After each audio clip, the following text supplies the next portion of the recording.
Hello students, welcome to B2 Learning. Myself Devin Kataria and I am your physics mentor.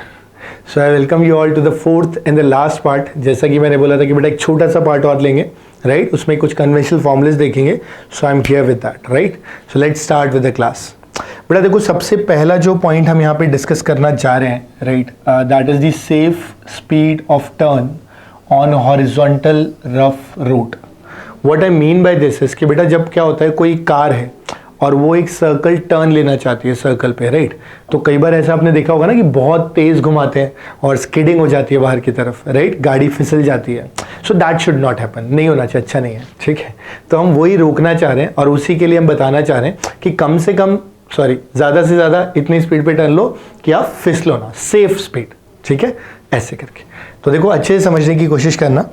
तो let's say सबसे पहले अगर अपन आग की बात करें, लेट्स से ऐसे ही समझ लो कि भाई हमारे पास कोई इस तरीके से सर्कुलर ट्रैक है, ठीक है? इस तरह का कोई ट्रैक रहा होगा.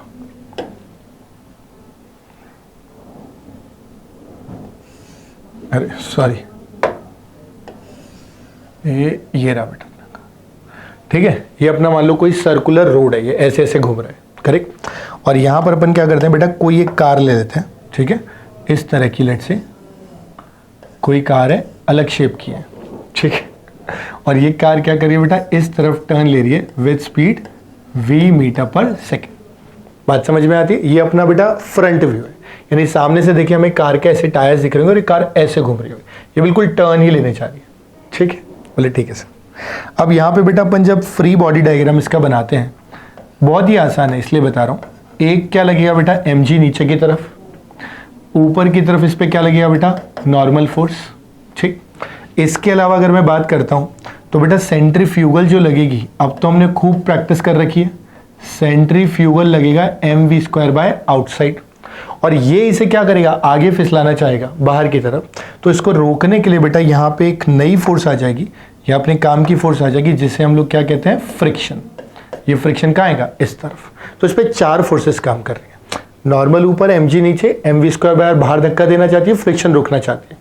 आप चाहते हो कि सेफली टर्न हो जाए. ऑल्दो मैं आने वाले सारी स्लाइड्स में केवल फॉर्मूलेज बताऊंगा, खाली इसमें थोड़ी अंडरस्टैंडिंग डेवलप करने की कोशिश कर रहा हूँ, रिकॉलिंग कर रहा हूँ पिछले पार्ट का, ठीक है?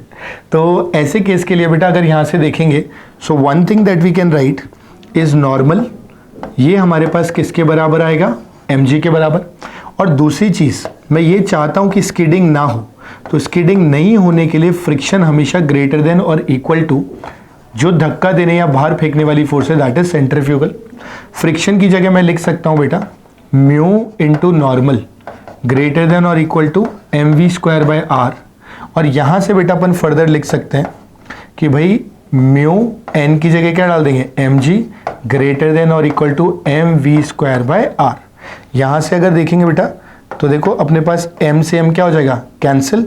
और यहां से इवेंचुअली जो एक्सप्रेशन आएगा वो ये आ जाएगा कि v लेस देन और equal to under root mu r g. So this is the expression बेटा जिसकी हम बात करने जा रहे हैं, ठीक है? इस एक्सप्रेशन की बात करें तो ये आ गई बेटा सेफ स्पीड. यानी कि अगर मैं चाहता हूं कि एक हॉरिजॉन्टल टर्न पे स्मूथली टर्न ले लूं, है ना, सेफली, बिना इधर उधर स्किडिंग किए, तो उसके लिए मेरी speed root mu R G से कम ही होनी चाहिए. इससे ज्यादा हुई and you will skid outwards, ठीक है? ऐसा. तो ये सेफ स्पीड आ गई. अब देखो, अगर मैं बोलूं, इसमें एक छोटा सा स्टार पॉइंट, अगर मैं ऐसे कहता हूं कि भाई मुझे ये जो टर्न है ना, इस टर्न के ऊपर फ्रिक्शन को 0 कर दिया गया, मतलब रोड को कैसा बना दिया गया बेटा, स्मूथ. कोई कहता है कि भाई रोड को स्मूथ बना दिया सर, अब क्या करेंगे? मैंने कहा कुछ नहीं करेंगे, थोड़ा ध्यान देंगे. अगर अपन रोड को स्मूथ बना देंगे तो म्यू 0 हो जाएगा. म्यू 0 हो जाएगा तो जो आपकी v थी सेफ स्पीड टर्न की, वो कितनी हो गई, 0.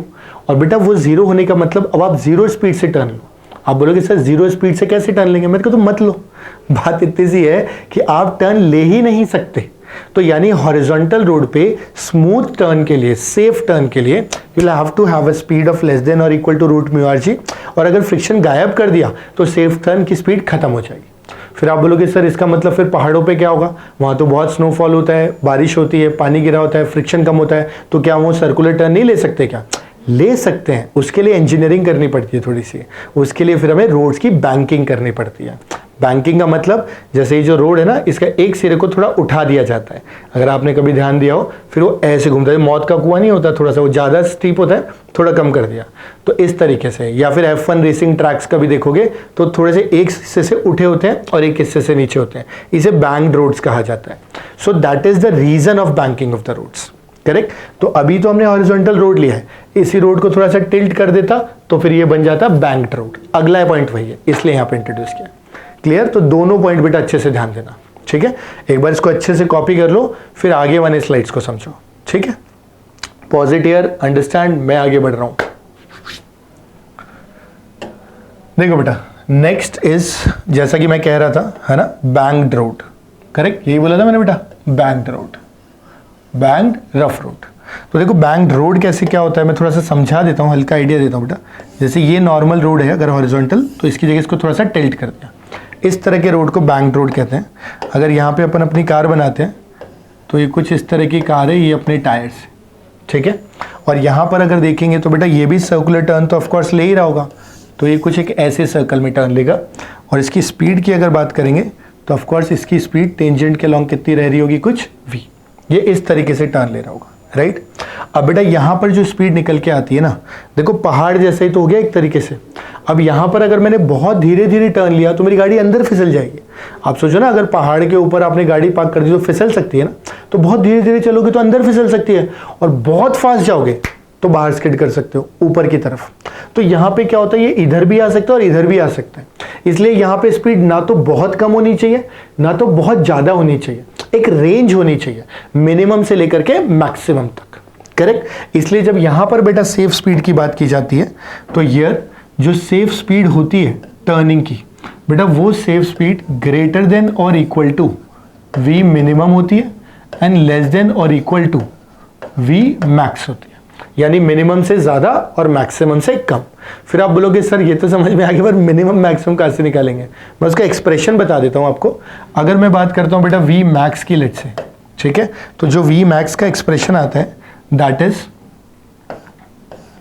Under root R G mu plus tan theta divided by 1 minus mu tan theta.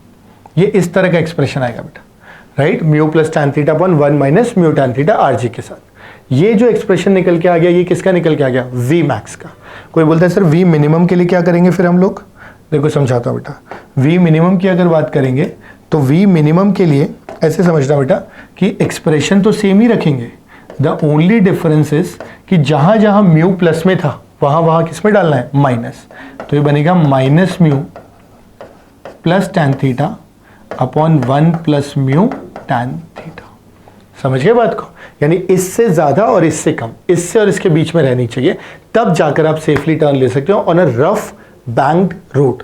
बोले ठीक है सर। फिर आप बोलोगे कि सर अच्छा ये बात तो समझ में आ गई, आप ये बताओ जैसा आपने पहले नहीं बोला था कि अगर रफ की जगह मान लो स्मूथ हो जाए बैंक्ड रोड, तो फिर क्या करेंगे? Star point. मैं समझाता हूं, सुनते जाना। आप ऐसे समझो बेटा कि अगर अपना बैंक्ड रोड जो है, बैंक्ड रोड जो है वो स्मूथ हो गया तो क्या होगा बेटा? ये अगर स्मूथ हो गया तो म्यू जीरो होगा ना, म्यू जीरो होगा तो ये गायब, ये गायब, आर जी टैन थीटा तो बचेगा। यानी तब जो सेफ स्पीड की टर्न आ जाएगी, स्पीड आ जाएगी, that will B are G tan theta and it is not zero. और यही तो खास बात है, यानी बैंक्ड रोड पे अगर वो परफेक्टली स्मूथ हो तब भी हम टर्न ले सकते हैं, तब भी हम टर्न ले सकते हैं। अंडरस्टूड? इसमें रखो या इसमें रखो, किसी में म्यू जीरो रख दो, you will get the same expression only. और बेटा आपसे ये क्वेश्चन पूछा जाता है कि what are the advantages of banking of roads. तो पहली एडवांटेज यही है कि we can take a turn without using friction, right, यानी हिली एरियाज वगैरह में वहां पर आप सेफली टर्न ले सकते हो बिना फ्रिक्शन यूज किए। दूसरा एडवांटेज, अगर फ्रिक्शन नहीं है तो there will be less wear and tear of tyres, यानी कि जो वियर एंड टियर है, जो टायर घिसते हैं वो कम घिसेंगे। तो यानी कि एक तो हो गया कि स्मूथ रोड पे टर्न ले सकते हैं, दूसरा अगर एडवांटेज की बात करें तो less wear and tear of tyres, यानी टायर्स का बेटा लेस वेयर एंड टियर होगा, टायर कम घिसेंगे, फाइनेंशियली इकोनॉमिकली वायबल है, ठीक है। और इसके अलावा अगर आप देखोगे ना तो देखो पहले रूट म्यू आर जी आता था, अगर आप थोड़ा रिकॉल कर पा रहे हो, सेव स्पीड पिछले केस में रूट म्यू आर जी आया था, इसमें म्यू में टेन थीटा ऐड हो गया और 1 में से कुछ माइनस हो गया, डिनोमिनेटर हो गया छोटा, करेक्ट, और न्यूमरेटर हो गया बड़ा, जिसकी वजह से ओवरऑल स्पीड ऑफ टर्न बढ़ जाती है।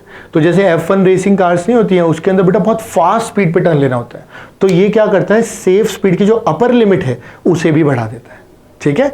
तो इस तरह की कुछ एडवांटेजेस हैं, वो आप जॉट डाउन कर लो अपनी कॉपी में, and then you write down this everything very properly in your copy, and once you are done then we can move it, right. तो अच्छे से समझो बेटा, पूरा कॉपी करो, और एक बार हो जाए तो फिर 2 पॉइंट्स और हैं बस, उसको और देख लेते हैं, राइट, फिर चैप्टर कंप्लीट हो जाएगा।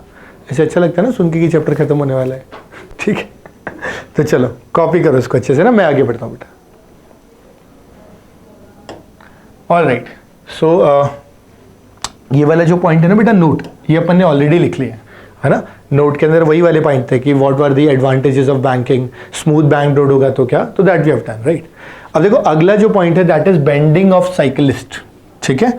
अब हम किसकी बात करने जा रहे हैं बेटा, अब हम बात करने जा रहे हैं बेंडिंग ऑफ साइकिलिस्ट। आप बोलोगे सर ये मतलब, आप याद करो जब अपन साइकिल चलाते थे, अब तो कम चलाते हैं, छोटे में तो बहुत चलाते हैं, तो जब साइकिल चलाते हैं और टर्न लेते थे तो साइकिल को थोड़ा सा से मोड़ना पड़ता था, बेंड करना पड़ता था, उसी को बोलते हैं बेंडिंग ऑफ साइकिलिस्ट। कि अगर मैं साइकिल से टर्न लेना चाहूं तो साइकिल को मैं कितने एंगल से बेंड कर दूंगा, ठीक है, उसको एंगल ऑफ बेंडिंग कहते हैं, करेक्ट। और उसी को अपन क्या बोलते हैं, बेंडिंग ऑफ साइकिलिस्ट का फिनोमेना कहते हैं।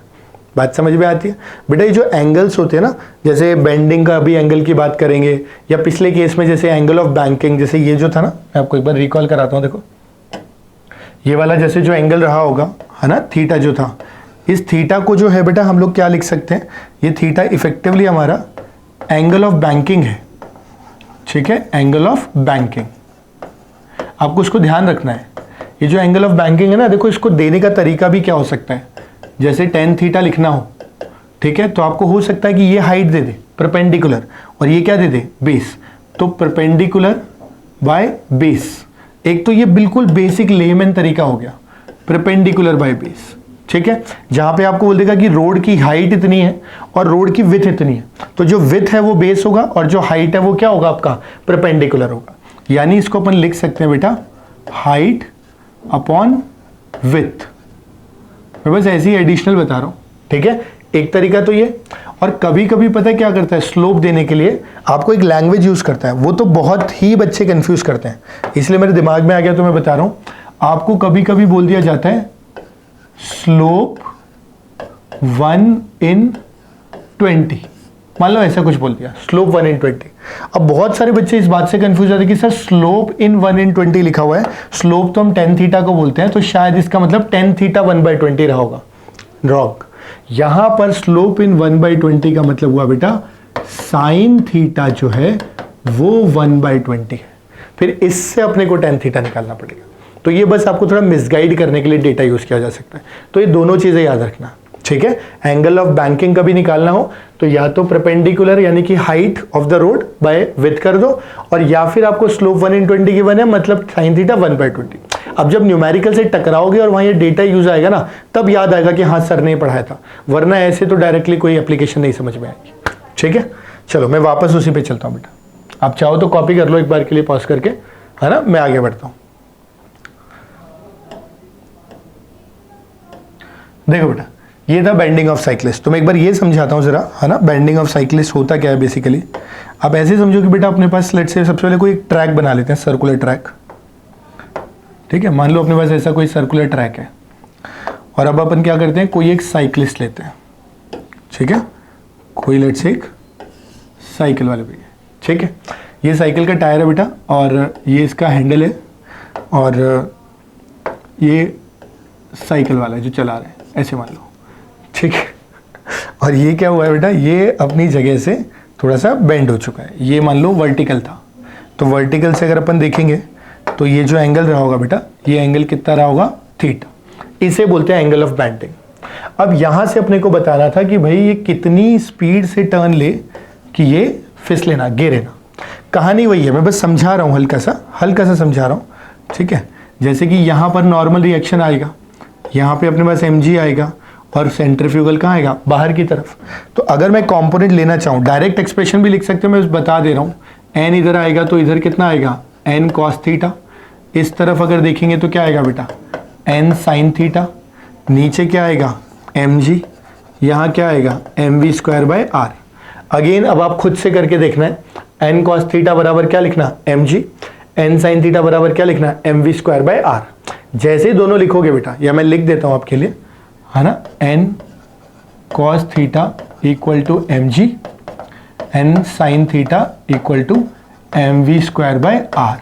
बेटा जैसे इन दोनों को डिवाइड करोगे तो ऑन डिवाइडिंग यूल गेट, यहाँ से एन साइन से एन कॉस को डिवाइड करोगे, एन एन कटेगा, एन साइन बाय कॉस कितना निकल के आ जाएगा, टेन थीटा, जो कि कितना आएगा बेटा, V square by R G. यहाँ से जो v निकल के आएगा that will be under root R G tan theta. आप बोलोगे सर ये तो सेम पहले वाला ही आ गया, मैंने कहा बिल्कुल आ गया, ठीक है, बस फर्क कितना सा है, वहाँ थीटा एंगल ऑफ बैंकिंग था, यहाँ थीटा एंगल ऑफ बेंडिंग है। आर वही रेडियस ऑफ द कर्व है, जी वही एक्सेलरेशन ड्यू टू ग्रेविटी है। बोले ठीक है सर ये तो क्लियर हो गया। तो अगर कभी पूछ लिया गया कि भाई कितने एंगल पे बेंड करें या कितनी स्पीड से घुमा दें, ठीक है, तो you will have to use this expression, right. अच्छे से कॉपी कर लो, समझ लो, वंस डन। बस एक लास्ट कोनिकल पेंडुलम और देखते हैं, ठीक है। तो ये pause it here, copy down everything. मैं आगे बढ़ता हूं बेटा ना।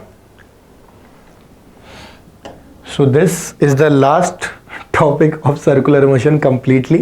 Let's just try and understand it.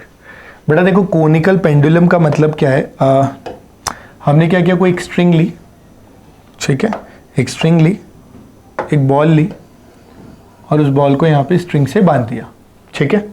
और अब इसको क्या किया बेटा, अब इसको एक सर्कल में मूव कराया इस तरीके से, ठीक है, इस तरीके से। तो ये जो पेंडुलम है इधर भी जा रहा होगा और ये उधर भी जा रहा होगा, राइट। ये पेंडुलम इधर भी और इधर भी, यानी कि इफेक्टिवली मैं समझाता हूँ अभी, है ना, विजुअल डायग्राम बना रहा हूँ, ये यहाँ पे कहीं पे टंगी हुई होगी इस तरीके से। तो एक तरीके से आपने एक पेंडुलम लिया और उसको ऐसे ऐसे घुमाना शुरू कर दिया। ऐसे घुमाएंगे तो एक कोन जैसा बनेगा बेटा, है ना। इसी कोन जैसे जो स्ट्रक्चर बन रहा है या इस तरह का जो पेंडुलम है, इसको बोलते हैं कोनिकल पेंडुलम। एक तो था सिंपल पेंडुलम, स्ट्रिंग ली, बॉब लिया, खींचा, छोड़ दिया, जो ऐसे ऐसे जाएगा that will B simple pendulum.